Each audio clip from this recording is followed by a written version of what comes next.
신앙의 기본기를 다집시다. 반드시 접속의 사람이 됩시다. 할렐루야. 오늘은 신앙의 기본기 다지기 11번째 시간입니다. 오늘은 강함의 유혹을 뿌리치고 약함을 선택하기라는 제목으로 하나님의 말씀을 전하겠습니다. 오늘 저의 관심이 무엇인지는 말씀의 제목을 보면 쉽게 알 수 있을 겁니다.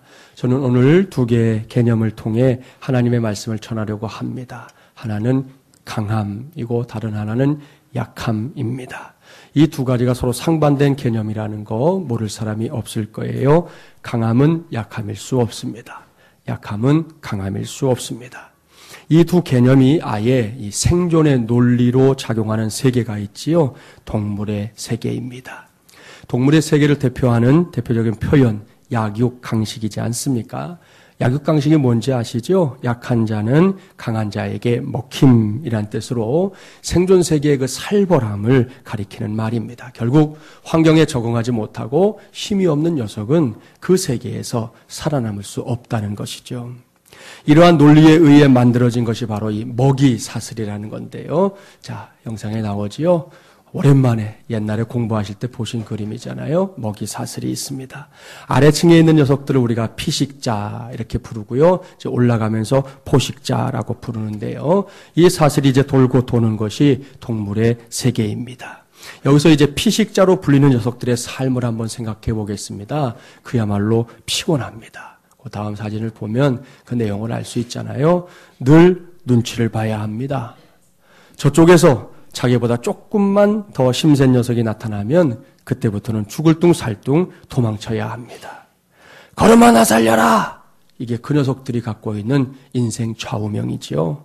그렇게 하루 종일 이놈 피해 다니고 저놈 피해 다니다가 잠자리에 들 때쯤 되면 아마도 자신의 신세를 한탄하며 눈물을 짓곤 할 겁니다.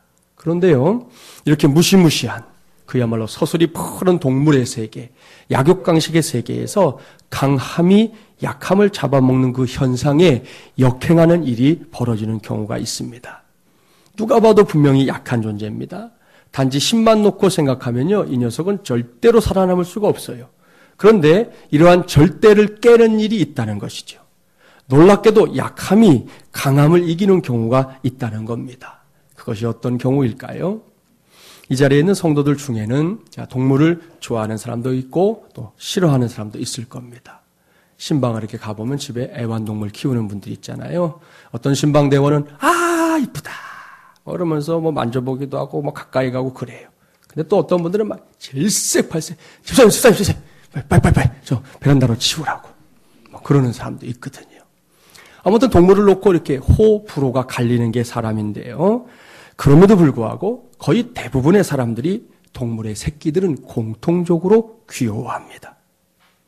사랑하는 마주물리란 가족 여러분, 여기서 동물의 새끼가 귀엽다는 사실을 잘 기억해 두십시오. 그 귀여움이 새끼들이 갖고 있는 대표적인 약함입니다.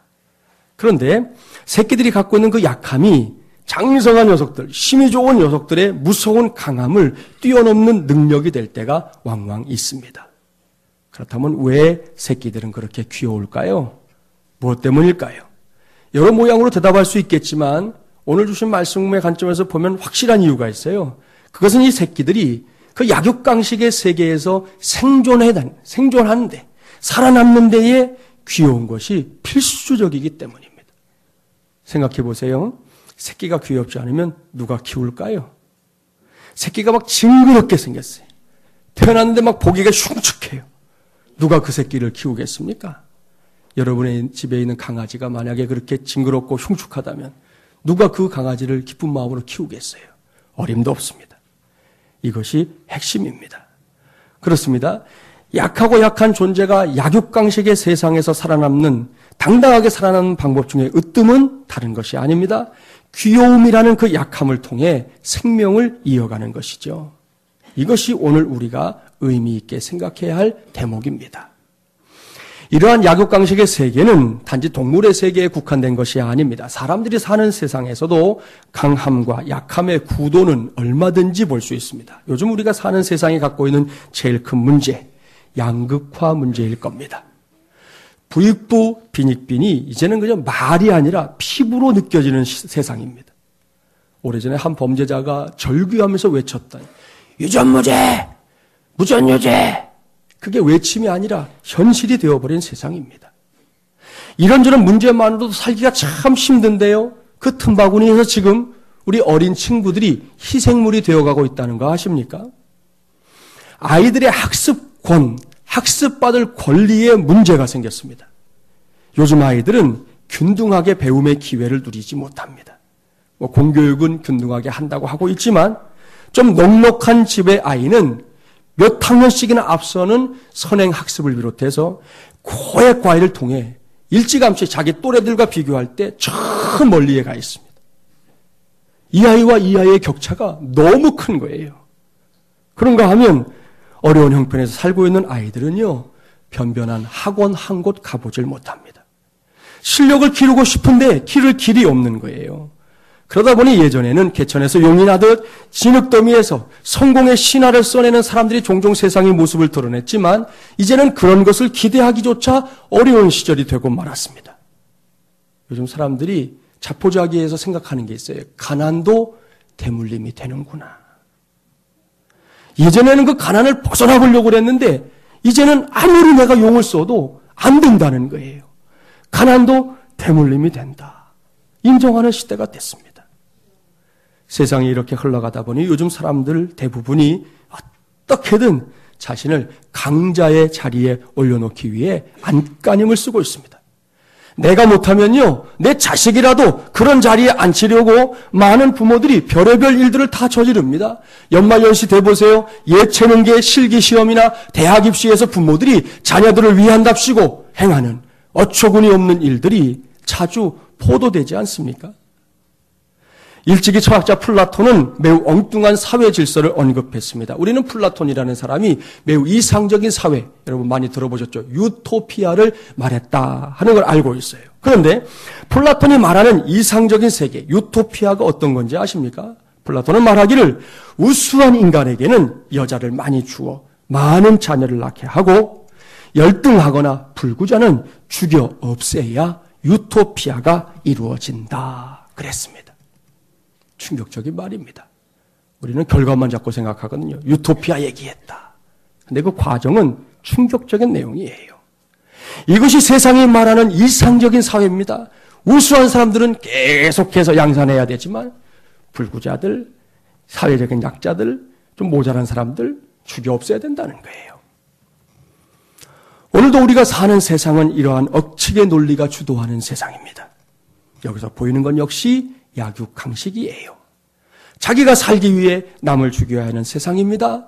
어떻게든 내가 강해져야만 약자들을 짓밟고 설 수 있다는 것을 가르치는 세상입니다. 결국 내가 무조건 강해지려고만 하는 세상이에요. 그뿐이 아닙니다. 너도 무조건 강해지려고만 하는 세상입니다. 누구를 만나든 요즘 사람들이 갖고 있는 생각들은 오로지 하나. 내가 너보다 더 강해질 거야. 내가 너보다 더 윗자리에 있을 거야. 내가 너보다 더 힘을 키울 거야. 그거 하나뿐입니다. 그래서 여러분, 세상살이가 너무 힘든 거예요. 세상살이가 버거운 거예요. 지치는 거예요. 사랑하는 마주물리랑 가족 여러분, 저는 오늘 이것을 강함의 유혹이라고 부르려고 합니다. 그렇습니다. 지금 세상이 온통 강해지고 싶은 사람들로 막 차고 넘치고 있습니다. 정치인들, 경제인들, 노조운동하는 사람들, 공무원들, 사회를 구성하는 각계각층의 사람들, 심지어 어린 아이들까지 모두가 다 강해져야 한다고. 그래야만 살아남을 수 있다고 생각하는 세상입니다. 그런데 여기에 함정이 있어요. 모두가 강해지고 싶어 하지만 그것은 그저 바람일 뿐입니다. 항상 강자는, 아까 먹이사슬 그림을 떠올려 보세요. 항상 포식자는요, 소수일 수밖에 없어요. 바라기는 모든 사람들이 바라지만 그 자리에 설 수 있는 사람은 소수라고요. 이미 정해져 있는 거거든요. 나머지는 다 피식자로, 나머지는 다 약자로 살 수밖에 없는 것이라는 겁니다. 그런데 그걸 생각하지 않고 너도 강자가 되겠다. 나도 강자가 되겠다. 저기서도 강자가 되겠다. 여기서도 강자가 되겠다. 서로가 강자가 되겠다는 거예요. 아무튼 좋습니다. 세상 사람들이 강함의 유혹에 빠져드는 거 마음에 들지 않지만 그것을 하나님의 자녀된 우리가 어떻게 막을 수 있겠습니까? 문제는 강함의 유혹이 저 바깥 세상에만 존재하는 것이 아니라는 데에 있습니다. 요즘은 강함의 유혹이 교회 안으로 그 세력을 뻗치고 있습니다.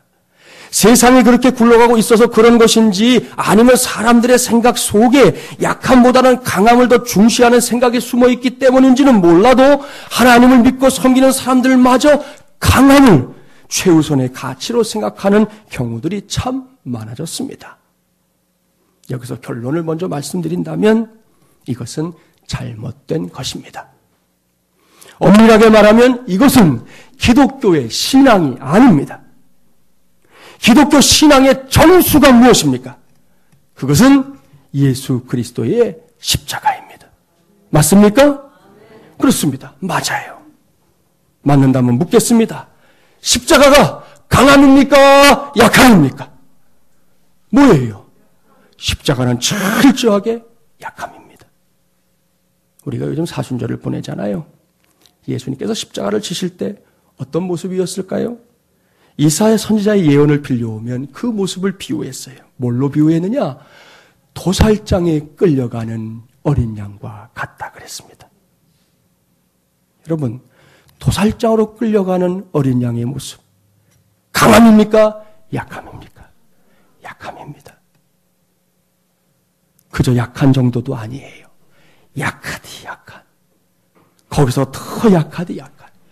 요만큼도 뭐 저항하거나 안 하겠다고 하거나 못하겠다 하거나 할 수 없는 가장 약한 모습이잖아요. 여러분, 그 십자가를 떠올려 보십시오. 그 약함이 실패의 상징입니까? 아닙니다. 좌절의 상징입니까? 아닙니다. 포기의 상징입니까? 아닙니다. 여러분, 십자가는 구원의 상징입니다. 생명의 상징입니다. 능력의 상징입니다. 무엇보다 여러분, 오고 가는 모든 세대와 그 역사를 뒤덮어버릴 수 있는 은혜의 상징입니다. 이것이 우리 하나님의 식이라는 것을 기억하셔야 돼요. 그 약하고 약한 예수님의 십자가가 온 세상을 구원하고도 남는 능력이 되게 하신 거 말입니다. 오늘은 이것이 저와 여러분이 깨달아야 할 영적인 진리입니다. 하나님의 위대한 역사는 강함이 아닌 약함 속에서 극대화된다는 사실 말입니다. 오늘은 이것이 제가 여러분에게 11번째로 제안하는 신앙의 기본기예요. 오늘 주신 말씀을 보겠습니다. 그러한 사실을 그대로 증거합니다. 오늘 주신 말씀은 사도 바울의 간증으로 시작되지요. 본문 1절부터 4절 말씀 함께 봉독해 볼까요? 1절부터 4절입니다. 무익하나마 내가 부득불 자랑하노니 주의 환상과 계시를 말하리라. 내가 그리스도 안에 있는 한 사람을 아노니 그는 14년 전에 셋째 하늘에 이끌려 간 자라. 그가 몸 안에 있었는지 몸 밖에 있었는지 나는 모르거니와 하나님은 아시느니라. 내가 이런 사람을 아노니 그가 몸 안에 있었는지 몸 밖에 있었는지 나는 모르거니와 하나님은 아시느니라. 그가 낙원으로 이끌려가서 말로 표현할 수 없는 말을 들었으니 사람이 가히 이르지 못할 말이로다. 무슨 말씀입니까? 사도 바울이 천국의 체험을 한 거예요. 셋째 하늘 3층 천에 불러 올려갔던 그런 체험을 한 겁니다. 눈이 휘둥그레질 만한 놀란 일이죠. 예나 지금이나 교회 안에 이런 체험을 한 사람들이 간혹 있는데 그들을 보십시오. 안 그런 경우도 있지만 적지 않은 사람들이 이렇게 놀라운 체험을 하고 나면 그것을 바로 자신의 자랑거리로 삼습니다. 그 자랑거리가 그들에게는 강함이 됩니다. 그래서 여기저기 다니면서 간증을 해요. 그러면 간증을 듣는 사람들은 그 간증자를 존경하는 눈빛으로, 부러운 눈빛으로 바라봅니다. 한국교회 안에서 한창 이 간증의 열풍이 불었을 때 이런 일들은 자주 목격되었습니다. 어떤 경우에는 간증자가 간증을 하고 나면요, 그 자리에서 거의 하나님 다음 자리쯤으로 여겨지는 그런 일들도 왕왕 일어났었습니다. 그런데 바울을 보세요. 바울은 그렇지가 않습니다. 바울은 그 누구도 체험하지 못한 그야말로 놀랍고 놀라운 일을 체험했지만 그 자체를 자랑거리로 생각하지 않았습니다. 그것을 더 크게 포장하지도 않았고요. 그거 가지고 사람들 앞에서 으스대지도 않았습니다. 그뿐이 아니에요. 강함이 최우선인 요즘 사람들이 보면 아주 우스꽝스러운 말까지 내뱉고 있습니다. 본문 5절 말씀 함께 봉독해 봅니다. 5절입니다. 내가 이런 사람을 위하여 자랑하겠으나 나를 위하여는 약한 것들 외에 자랑하지 아니하리라. 아멘. 사랑하는 여러분, 여기서 우리는 세상의 논리, 세상의 식과는 전혀 다른 선택을 하고 있는 바울을 만나게 됩니다. 앞서 장황하게 말씀드렸지요. 과거에는 물론이고 지금도 온 세상이 어떻게든 강해지려고 하는 유혹에 빠져 있다고 말입니다. 이것은 그저 말이 아닙니다. 현실입니다. 작은 것 하나라도 자기가 남보다 더 갖고 있는 것이 있다면 그것을 힘으로 내세웁니다. 그 힘으로 상대방을 굴복시키려고 안간힘을 씁니다. 내가 못한다면 좋아요. 내 자식이라도 그렇게 되게 하려고 갖은 권모술수를 남발하는 시대입니다. 이러한 경향이 교회 안에서도 발견됩니다. 성도와 성도 간의 힘겨루기가 벌어집니다. 그것도 기가 막힌데 심지어 하나님 앞에서마저 강함을 내세우려는 사람들이 있습니다. 그것도 많습니다. 물론 티를 내지 않으려고 하지만 말입니다. 안타깝고 답답한 일입니다. 바울을 보십시오. 그는 뭔가를 꾸미지 않고도 그저 자기가 체험했던 것만 내세워도 사람들이 그 앞에서 머리를 조아릴 사람이에요. 그것이 바울의 강함입니다. 그런데 바울은 아주 희한한 선택을 하고 있습니다. 그는 누구에게나 익숙한 강함을 자랑하는 것이 아니라 약함을 자랑하겠다고 말씀하고 있습니다. 이것이 제가 바울의 선택을 희한한 선택이라고 부르는 이유입니다. 이를 전제하고 본문을 계속 보세요. 사도 바울의 희한한 선택이 뭔지 그 내용이 설명되어 있어요. 7절, 8절. 함께 봉독해 봅니다. 여러 계시를 받은 것이 지극히 크므로 너무 자만하지 않게 하시려고 내 육체의 가시 곧 사탄의 사자를 주셨으니 이는 나를 쳐서 너무 자만하지 않게 하려 하심이라. 이것이 내게서 떠나가게 하기 위하여 내가 3번 죽게 간구하였더니. 무슨 말씀입니까? 이 말씀은 사도 바울이 몸에 질병을 갖고 있다는 것이에요. 육체의 가시라고 묘사하고 있는데요. 성경학자들이 이 가시를 2가지로 설명합니다. 하나는 간질병입니다. 시도 때도 없이 거품 물고 쓰러지는 그 병. 본 분도 있고 미쳐보지 못한 분들도 있을 거예요. 제가 상계동에서 전인전사 할 때 우리 자매 하나가 이 병을 앓았어요. 청년부 모임을 할 때 교회 안에서 혹은 어디 뭐 수련회 같은 데 갔을 때 이 자매가 그냥 정말 시도 때도 없이 거품 물고 쓰러집니다. 그러면요, 방법이 없어요. 사지를 뭐 주물러 주고요. 또 토해놓은 거 이거 기도로 넘어가면 큰일 나거든요. 얼른 손가락 집어넣어서 빼내주고 그러고 나면 이제 한숨을 내쉬면서 다시 일어나요. 또 언제 그러냐는 듯이 그렇게 지내요. 여러분 참 이 병이 너무너무 안타까운 병이에요. 다른 하나는 심각한 안질입니다. 바울이 예수님을 만났을 때 일시적으로 눈이 멀었던 적이 있었죠. 나중에 아나니아의 기도를 받고 눈이 보이긴 했지만 그 이후에 평생 동안 바울은 심각한 안질을 앓게 되었다는 겁니다. 이런 질병들이 바울을 괴롭히고 있습니다. 더군다나 바울은 예수 그리스도의 복음을 전파하는 전도자였지 않습니까? 그 과정에서 바울은 성경을 보니까 다른 사람들의 병을 고쳐주었어요. 사도행전의 기록을 보니까 유도고라는 청년은 다락난간에서 떨어져서 죽었는데 바울이 죽었더니 청년을 살려내기까지 했어요. 대단한 능력을 행했지 않습니까? 그런데 이렇게 놀라운 능력을 발휘하는 사람이 복음을 전하다가 자기의 병에 허덕이며 시달리는 것을 보이게 된다고 생각해 보십시오. 사람들이 뭐라고 그럴까요? 요즘 우리식으로 말할 수 있어요. 너나 잘하세요. 예수님의 복음을 전하고 예수님의 능력을 행하던 사람이 자기가 거품 물고 쓰러지고 안질 때문에 쩔쩔매는 모습을 보면 사람들이 뭐라고 하겠냐는 거예요. 너나 잘하세요. 그러지 않겠어요. 분명히 그랬습니다. 그래서 바울은 자신의 몸에 있는 질병 고쳐달라고 하나님께 기도했습니다. 성경을 보니까 3번을 간절하게 기도했다고 합니다. 우리가 성경을 여기까지만 알고 있다면 그 다음의 일을 쉽게 예상할 겁니다. 하나님께서 고쳐주셨다고 말입니다. 다른 사람도 아니고 위대한 사도 바울입니다. 그가 3번을 작정하고 기도했습니다. 그러니 마땅히 응답을 받아야 하는 거 아닙니까? 그런데 현실은 달랐습니다.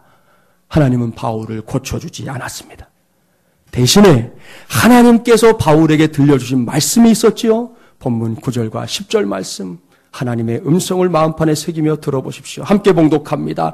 나에게 이르시기를 내 은혜가 내게 족하도다. 이는 내 능력이 약한 데서 온전하여 짐이라 하신지라. 그러므로 도리어 크게 기뻐함으로 나의 여러 약한 것들에 대하여 자랑하리니 이는 그리스도의 능력이 내게 머물게 하려 함이라. 그러므로 내가 그리스도를 위하여 약한 것들과 능력과 궁핍과 박해와 곤고를 기뻐하노니 이는 내가 약한 그때에 강함이라. 아멘. 할렐루야.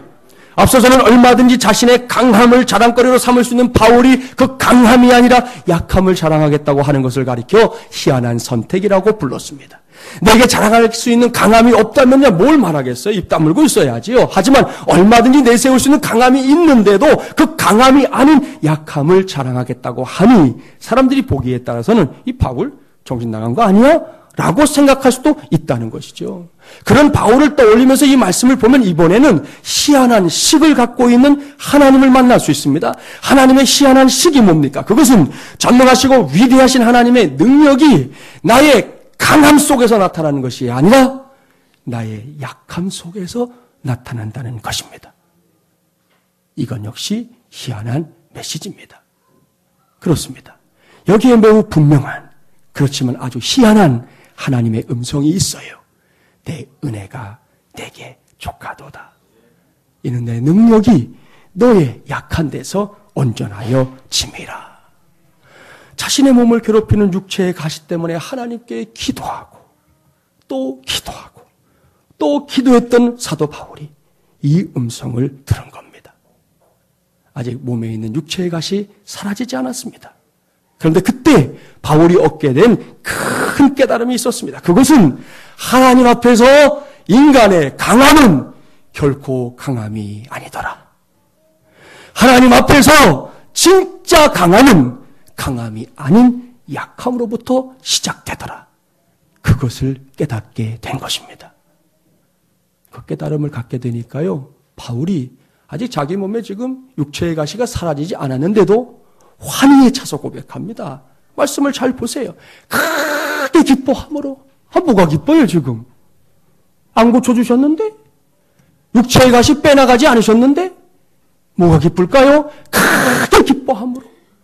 나의 여러 약한 것들에 대하여 자랑하리니 이는 그리스도의 능력이 내게 머물게 하려 함이라. 그러므로 내가 그리스도를 위하여 약한 것들과 능력과 궁핍과 박해와 곤고를 기뻐하노니 이는 내가 약한 그때에 강함이라. 할렐루야. 이 말씀에 관련된 메시지를 지난주간 특세를 인도하면서 잠시 말씀드린 적이 있었어요.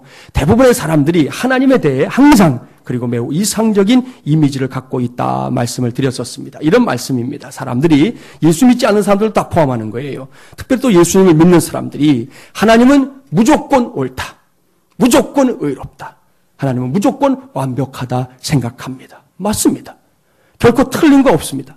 하나님이 이런 하나님이라는 사실을 누가 부인하겠어요? 그런데 그러다 보니 그 하나님 앞에 나갈 때에도 진실과 사실을 들고 나가기보다 하나님께 좋은 모습을 보이기에만 급급할 때가 많다는 것이죠.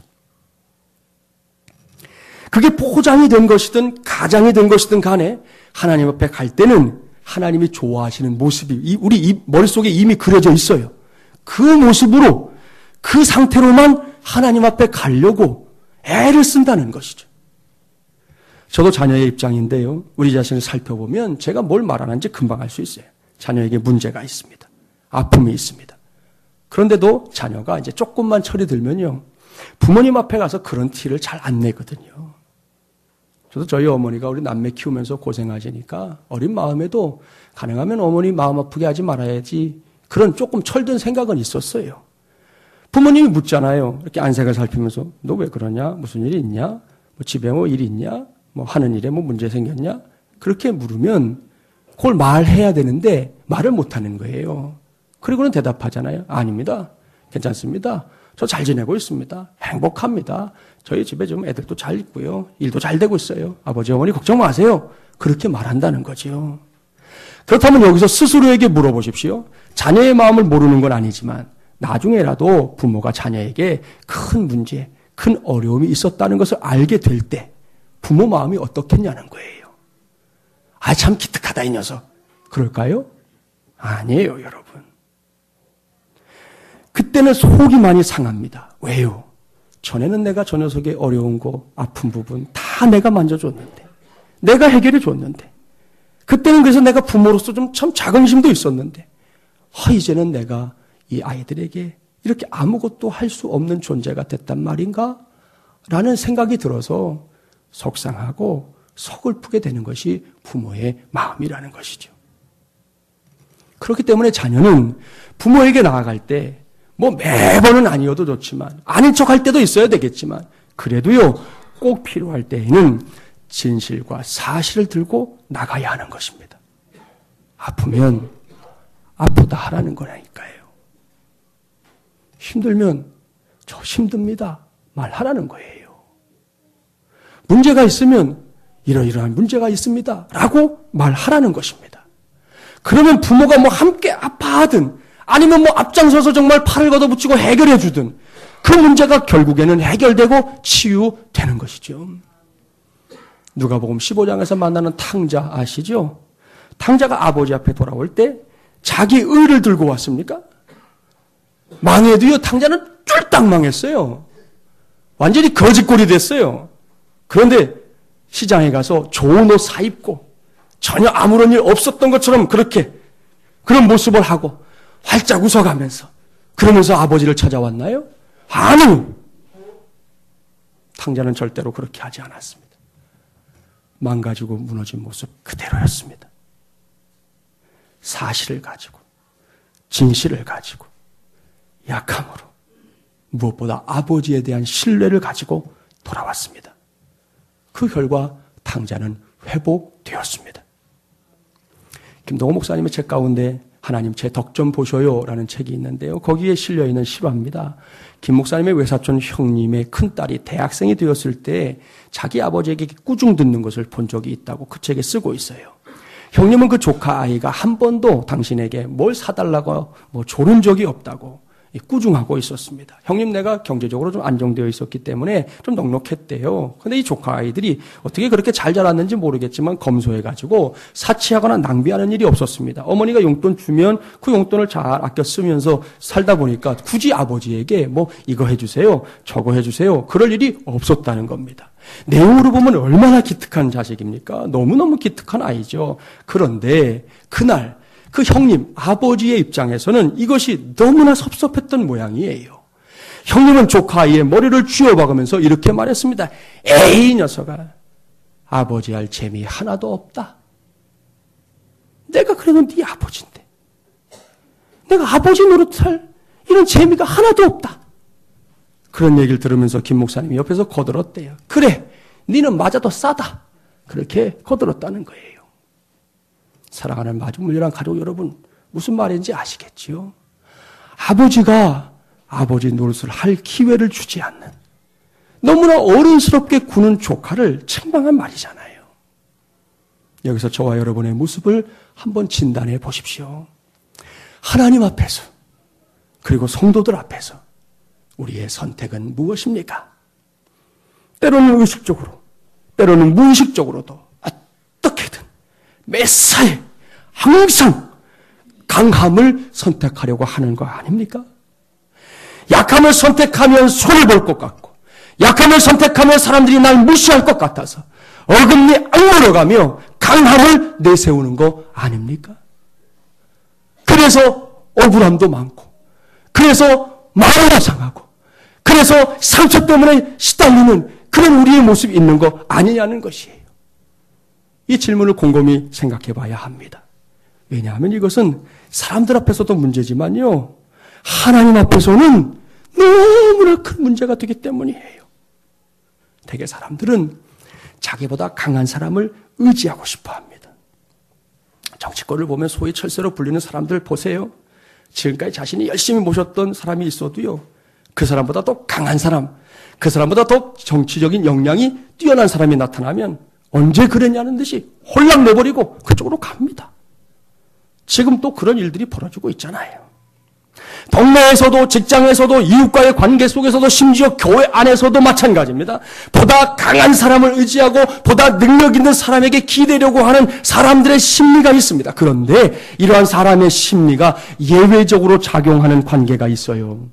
그것은 마땅히 사람보다 하나님을 더 의지해야 하는데 실상은 그렇지 않다는 것입니다. 생각해 보십시오.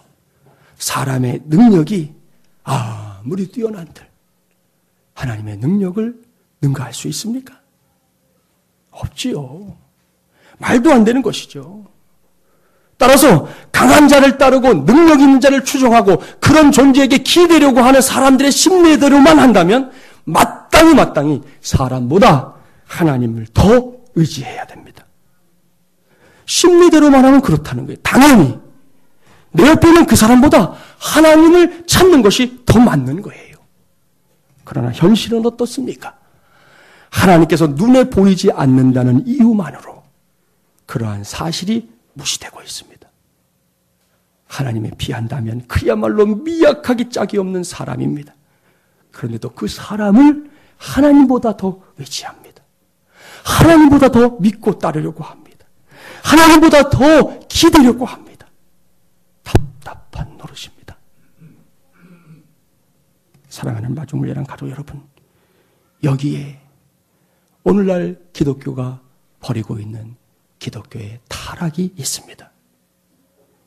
사람들 앞에서도 모자라 이제는 하나님 앞에서까지 강해지려고 하는 것 말입니다. 최근에 사회적으로 기독교가 이런저런 말을 듣고 있습니다. 그런데 여러분, 예전에는 그러지 않았어요. 우리나라 근대 역사에 기독교가 끼친 놀라운 영향력은 예수님 믿지 않는 사람들도 다 인정합니다. 다 아시잖아요. 우리나라의 근대 교육을 교회가 책임졌습니다. 기독교 사학들이 없었다면 오늘날 우리나라에 이러한 교육의 풍토들이 만들어졌으리라고 장담할 수 있는 사람이 아무도 없습니다. 서양 우술의 시작인 병원, 교회가 세웠습니다. 누구도 부인할 수 없는 역사적인 사실입니다. 그때 우리 믿음의 선배들은 하나님 앞에서 강함을 내세운 적이 없었습니다. 당시에는 먹고 사는 것 자체가 너무나 어려웠어요. 보릿고개를 지나면요, 내 식구 중에 한둘은 죽어나갔어요. 남의 식구 얘기가 아니에요. 내 식구가 죽어나갔다고요. 그런 시절인데도 그리스도인들은 하나님을 만나기 위해서 몸부림을 쳤습니다. 그때는 전국에 교회가 몇 개 없었거든요. 지금은 많지만 전국에 교회가 몇 개 없을 때 부흥회가 열린다 그러면 저 부산에서도요, 지게에다가 살림살이 짊어지고요, 그리고 서울에 평양에 있는 교회까지 와가지고 거기서 부흥회 참석하고 몇 날 며칠 밥을 지어 먹어가면서 텐트 쳐놓고 마당에서 지내면서 그렇게 하나님을 찾았다고요. 새벽 기도회 그때 생겼습니다. 지난주 중에 특세에 참여했던 초등학교 친구가 어느 날 아침에 새벽 기도가 마치고 나서 지 엄마랑 제 방을 찾아왔어요. 그러면서 하는 말, 목사님, 누가 새벽 기도회 시작했어요? 그렇게 묻더라고요. 그래서 제가 성경을 보면 새벽 기도는 예수님이 하셨고 또 우리 한국교회가 시작하던 그 초창기에 우리 성도들, 이 선배들이 그렇게 했다 하고 이야기를 해줬어요. 그랬더니 이 친구 말, 목사님, 나빴어요. 너무 힘든데 왜 새벽 기도를 시작했는지 모르겠어요. 그러더라고요. 아마 아침에 엄마가 깨우는 게 많이 힘들었나 봐요. 나와서 하긴 하면서도 힘들어가지고 이게 도대체 어떤 놈이 했나 그런 생각이 들었던 모양이죠. 그래갖고 저한테 와서 물었는데, 여러분, 아무튼 누가 시킨 것도 아니었어요. 당시 기록을 보면 내일부터 새벽 기도합니다, 광고 없었습니다. 그냥 이 사람들이 은혜 받다 보니 밤에 그냥 아침 될 때까지 자고 있을 수가 없었던 거예요. 누가 시키지 않았는데 한 사람 교회로 들어오기 시작하는 거예요. 이런 새벽에. 그러니 사람들이 모였으니까 그냥 있을 수가 없잖아요. 함께 말씀 나눕니다. 찬송합니다. 기도했습니다. 그런데 거기에 성령의 기름 부음이 임했잖아요. 그래서 놀랍고 위대한 역사들이 일어나기 시작한 것입니다. 그뿐이 아닙니다. 산속에 들어가서 소나무 뿌리 붙잡고 하나님을 찾고 또 찾았습니다. 전국 방방곡곡 웬만한 산에는 예수 믿는 사람들이 다 올라갔습니다. 여러분, 골짜기마다 주여 주여 하는 소리들이 떠나지 않았습니다. 여기 여러분, 여기 평창동 꼭대기에서도요, 제가 신학교 다닐 때까지만 해도 주여 소리가 끊어지질 않았어요. 지금은 거길 가도 그 소리를 들을 수가 없어요, 이제는. 그 시절에는 하나님 앞에서 강했던 사람들이 그야말로 한 사람도 없었습니다. 그들의 고백은 한 가지로 통했습니다. 이거였어요. 하나님, 저는 하나님밖에 없습니다. 주님, 저는 주님 없이 살 수가 없습니다. 그 많은 성도들이 전국 방방곡곡에서 하나님을 찾으면서 외쳤던 기도는 그거 하나였어요. 하나님 없으면 저 안 됩니다. 주님 없이는 정말 살 수가 없습니다. 그게 그 당시 성도들의 외침이었습니다. 매사에 이렇게 고백했던 약한 사람들을 통해 하나님께서 이 나라 안에 놀라운 부흥을 이루셨어요. 전 세계 교회가 주목하는 괄목할 만한 부흥을 이룬 때가 바로 그때라는 것입니다. 그런데 오늘날은 어떻습니까? 사는 것이 예전과 많이 달라졌습니다. 아직도 빈곤의 문제가 다 사라진 것은 아니지만 그래도 살만해진 사람들이 많아졌잖아요. 동시에 강하고 강한 사람들이 너무나 많아졌습니다. 교회 밖에만이 아닙니다. 교회 안에서도 마찬가지입니다. 사도 바울처럼 약함을 자랑하기보다 강함을 내세우는 일들이 비일비재합니다. 그 강함으로 사람들은 물론이고요. 요즘에 오고 보고 있으면 하나님도 제쳐버릴 기세입니다, 여러분. 하나님. 여전히 하나님을 찾습니다. 성경책 끼고 다닙니다. 예배 자리도 나옵니다. 봉사도 합니다. 이것저것 하긴 하는 것 같습니다. 그런데 속을 들여다보면 하나님 없이도 얼마든지 살 수 있어 합니다. 오늘 우리 시대의 그리스도인들을 얘기하는 거예요. 하나님 정도는 없어도 얼마든지 살 수 있어 보인다니까요. 그것이 얼마든지 내 일이 될 수 있다고 생각하는 것이 보인다니까요. 여러분, 안 보이는 것 같지요? 보입니다, 여러분. 그래서 이것이 오늘의 기독교가 빠져있는 타락이라고 감히 여러분에게 말씀을 드리는 것입니다. 사랑하는 마주물리랑 가족 여러분, 이러한 현실 속에서 담임 목사로서 여러분에게 신신당부합니다. 강함의 유혹을 우리 모두 뿌리칩시다. 여러분에게만 전하는 말씀이 아닙니다. 목사님 제 자신에게도 선포합니다. 강함의 유혹을 뿌리칩시다. 강함을 쫓다 보면요, 항상 갈등이 생깁니다. 그럴 수밖에 없잖아요. 내가 강해지고 싶어하는 만큼 너도 강해지려고 합니다. 그러면 어떻게 돼요? 늘 갈등이 생길 수밖에 없지요. 하나님 앞에서도 마찬가지입니다. 하나님과 되지도 않을 힘겨루기를 하다 보니까 늘 갈등합니다. 그거 해봐야 되지도 않는 건데도 그걸 포기하지 못하고 그걸 뿌리 뽑지 못하고 계속해서 하나님하고 씨름을 하려고 하니까 내 안에서 갈등이 계속되는 것이죠. 그래서 약함을 선택하자는 겁니다. 약함을 선택하면 그때부터 사정이 달라집니다. 갈등할 일이 없어져요. 도리어 약함을 선택한 나를 도울 동역자들이 내 주변에 생깁니다. 하나님 앞에서 약함을 선택하면 더욱 놀라운 일이 일어납니다. 사도 바울의 체험이 나의 체험이 되기 때문입니다. 내 은혜가 내게 족하도다. 이는 내 능력이 너의 약한 데서 온전하여 짐이라. 아멘. 할렐루야. 이 말씀을 붙잡고 이 시간 이후부터는 철저하게 하나님 앞에서 약함을 선택하십시오. 그것이 지혜입니다. 하나님 앞에서는 강함을 선택해봤자 소용이 없어요. 저와 여러분이 아무리 강한들 하나님을 능가할 수 없습니다. 이 세상에 존재하는 모든 사람들이 힘의 힘을 다 합치고 그들이 갖고 있는 모든 무기를 다 동원해도 하나님을 능가할 수 없습니다. 하나님 앞에서는 약함을 선택하는 것이 상책입니다. 왜입니까? 그 약함 속에서 하나님의 능력이 극대화되기 때문입니다. 최고의 능력이 나오는 때는 바로 그때이기 때문입니다. 사순절 두 번째 주일인 오늘 눈앞에 보이는 십자가를 바라보며 이 진리를 깨닫기 바랍니다. 그 깨달음을 저와 여러분 모두가 신앙의 기본기로 삼기 바랍니다. 그래서 우리 마중물예람 교회 안에서는 더 이상 강함의 유혹에 빠지는 일이 없기를, 약함을 선택함으로 이전보다 더 놀랍고 더 위대한 그 능력을 체험하며 사는 하나님의 종들이 되기를 주님의 이름으로 간절히 축원합니다.